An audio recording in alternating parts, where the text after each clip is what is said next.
ابو عبداللہ بن جعفر سے مروی ہے کہ بنی اسرائیل کا ایک شخص کسی کام کی وجہ سے شہر سے باہر گیا۔ اس کی ایک بیوی تھی۔ اس شخص نے اپنے بھائی کو اس کی خبر گیری اور ضروریات کی فراہمی کے لیے وصیت کی تھی، تو اس کا بھائی اس کی ضروریات پوچھنے کے لیے آتا اور ضروریات کی اشیاء پوچھ کر فراہم کرتا۔ ایک دن دیور کی نظر اس عورت پر پڑی تو اس کی نیت خراب ہو گئی۔ اس نے عورت کو بہکانے اور پھسلانے کی کوشش کی، مگر عورت نے منع کر دیا۔ اس نے عورت کو دھمکی دی کہ اگر تو نے میری بات نہ مانی تو میں تجھے قتل کر دوں گا۔ عورت نے کہا میں نہیں مانوں گی اور نہ ہی تیری کوئی بات سنوں گی، تو جو چاہے کر لے۔ اس عورت کی بات سن کر اس کا دیور خاموش ہو گیا، مگر جب اس کا بھائی آیا تو اس نے اس سے حال حوال پوچھا تو اس نے اپنی بھابھی پر الزام لگا دیا اور کہا کہ بھائی تجھے معلوم ہے کہ تیری بیوی نے مجھے غلط بات پر آمادہ کرنے کی کوشش کی، اور اس نے اس پر خوب الزامات لگائے۔ بھائی نے کہا یہ کیا کہہ رہے ہو؟ اس نے کہا جو کہہ رہا ہوں سچ کہہ رہا ہوں۔ جب شوہر گھر میں آیا تو اس کی ہمت نہ ہوئی کہ وہ اپنی بیوی سے اپنے بھائی کی بات کی تصدیق کرے یا کچھ پوچھے۔ اس نے رات کو تلوار کے ساتھ بیوی کو گھائل کر دیا، اور جب اسے یقین ہو گیا کہ وہ مر چکی ہے تو وہاں سے چلا گیا، مگر عورت میں ابھی جان باقی تھی۔ وہ لڑکھڑاتی ہوئی وہاں سے چلی اور ایک راہب کے گرجے کے پاس پہنچ گئی۔ جب اس کے لڑکھڑانے کی آواز سنی تو راہب نیچے اترا اور زخمی عورت کو دیکھا تو اپنے حبشی غلام کو آواز دی اور دونوں مل کر اسے گرجا گھر میں اٹھا لائے، اور راہب نے مسلسل اس کا علاج کیا حتیٰ کہ وہ عورت تندرست ہو گئی۔ اس راہب کا ایک چھوٹا بچہ تھا جس کی ماں مر چکی تھی۔ راہب نے کہا اگر تو جانا چاہتی ہے تو اس کو بھی لے جا، اور اگر یہی رہنا چاہتی ہے تو یہی رہ۔ تو عورت نے کہا میں یہاں رہ کر تیری خدمت کروں گی۔ اس کے بعد یہ عورت راہب کے بیٹے کی پرورش کرنے لگی۔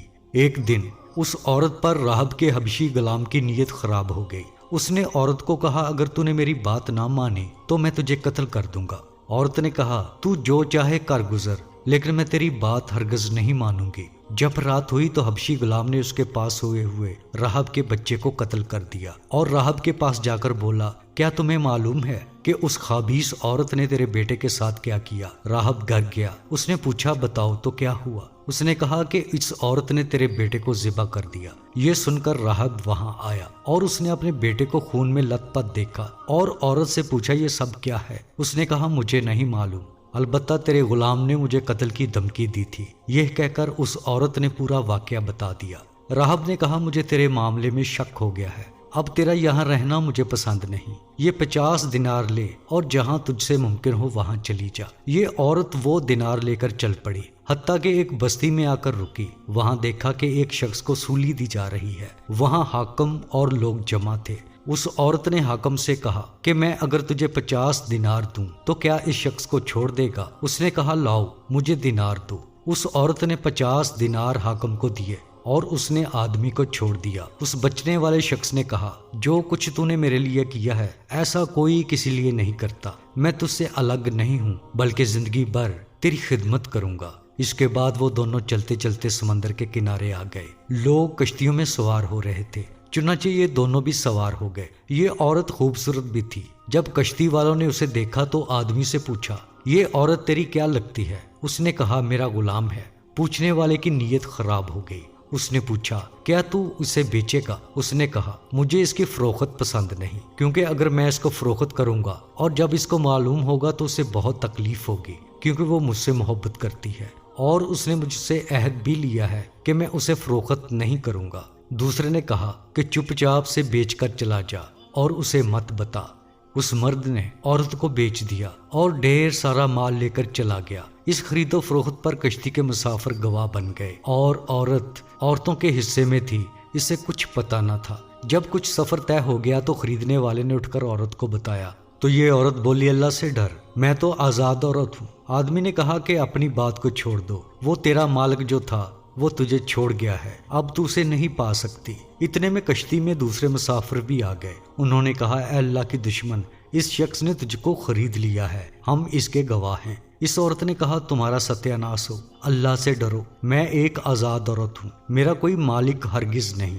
لوگوں نے اس شخص سے کہا کہ اٹھ اور اس عورت کی عزت خراب کر دے، ورنہ یہ نہیں مانے گی۔ یہ آدمی بری نیت سے اس عورت کی طرف بڑھا تو اس عورت نے گڑ گڑا کر اللہ سے پناہ مانگی اور ان لوگوں کے لیے بد دعا کی۔ اچانک کشتی الٹ گئی، عورت کے سوا کوئی بھی زندہ نہ بچ سکا۔ ساحل پر ایک بادشاہ نے اس عورت کو بچا لیا اور پھر اس سے اس کے حالات پوچھے۔ عورت کو بادشاہ نے شادی کا پیغام دیا۔ اس عورت نے جواب دیا کہ میرا ایک قصہ ہے اور گزرا ہوا قصہ کہہ سنایا، اس لیے میرے لیے شادی جائز نہیں۔